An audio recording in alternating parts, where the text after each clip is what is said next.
Noisy Pixel.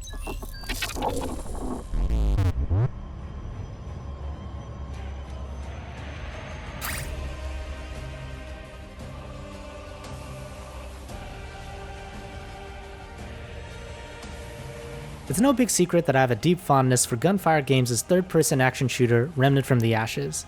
It has a refreshing mix of Souls-like and looter-shooter elements that make for a nice change of pace with the genre. I found this to be true for both the base game and its DLC, Swamps of Corsus. So when I heard that Subject 2923 will be the game's final DLC, I was both ecstatic and saddened that I wouldn't have more to play in the future. However, despite my emotions, Gunfire Games went ahead and finished strong by saving the best for last. They say hope is what makes us human.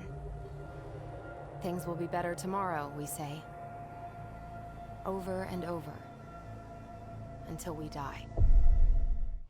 Subject 2923 adds quite a hefty bit of content to the base game, and its additions can be boiled down into two main areas: story and itemization. From my review of Remnant from the Ashes, I mentioned that I particularly enjoyed the story and the developer's implementation of lore into the game. Remnant from the Ashes spreads its story out between cutscenes, journals, computer logs, NPC interactions, and more, as you slowly unravel its mysteries. Subject 2923 continues this trend by adding more lore explaining the origins of the Dreamers, which are humans bonded with entities from other worlds, and how they connect to the plant-like creatures plaguing Earth known as the Root. Exploring the maps and checking all the computers and journals for more world building was a big draw for me in the base game, and it was refreshing to see the developers adding more of this type of content in Subject 2923.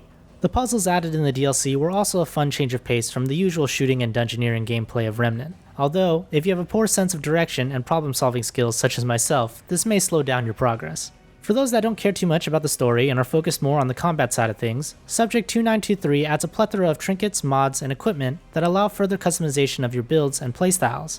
There are over 40 additional trinkets alone added in Subject 2923, which is even more than what was included in the base game, allowing for greater character customization. Players will uncover all of these additions as they explore the newly added rural lands and abandoned military base of Ward Prime, as well as the frigid and mountainous world of Reism. Each of these locations offers new enemy types that range from humanoid rats to more tendril-bearing alien enemies.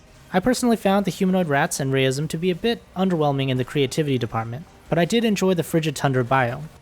On the other side of the coin, I found the creatures in Ward Prime to be a lot more interesting, while the map itself was kind of a bland industrial warehouse. Ward Prime in particular was impressive as it had me go to a parallel plane of existence a la Stranger Things' Upside Down, which added some variety to the normal flow of combat. However, exploring Ward Prime did slow things down quite a bit. On top of the new zones, items, and story found in the campaign, Subject 2923 also adds on to the survival and adventure modes. The newly added monsters, dungeons, and bosses from Reism are also here, which allows survival and hardcore mode players the chance to receive new rewards. However, one thing to note is that you will need the Swamps of Corsus DLC in order to access the survival mode and its contents.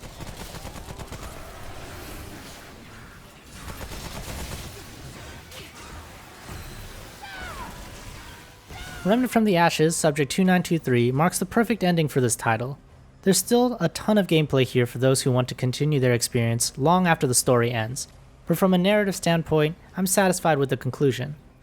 The natural flow of unlocking the new items can feel a bit slow sometimes, and some of the creative choices in regards to the new areas are a little bland, so your mileage may vary depending on personal preference. Still, the sheer amount of content offered in Subject 2923 makes it a must-buy for anyone currently playing or those looking for a reason to return to this nightmarish world. Noisy Pixel is giving Remnant from the Ashes, Subject 2923 a 9.5 out of 10. As always, thanks for watching. Please read the full review on noisypixel.net. Noisy Pixel is run by a group of gamers who work hard to bring you gaming news, reviews, previews, and more. Please subscribe to keep up with all our future content.